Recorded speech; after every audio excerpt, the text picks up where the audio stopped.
দার্জিলিংয়ের traditional dance আমি first time দেখলাম।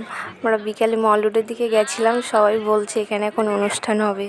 তো দেখি সবাই একসাথে খুব সুন্দর নাচ করছিল, মানে খুব সুন্দর তাল মিলিয়ে একসাথে, বেশ ভারী সুন্দর লাগছিল দেখতে।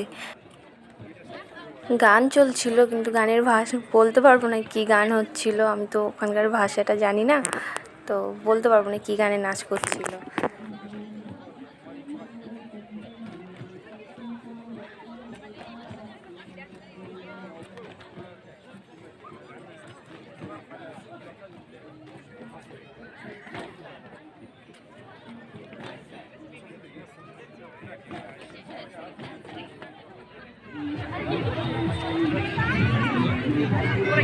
এখন এবার খুব সুন্দর বোঝা যাচ্ছে, এত সুন্দর, মানে সবাই একসাথে মানে তাল মিলিয়ে নাচ করছিল, খুব সুন্দর লাগছিল।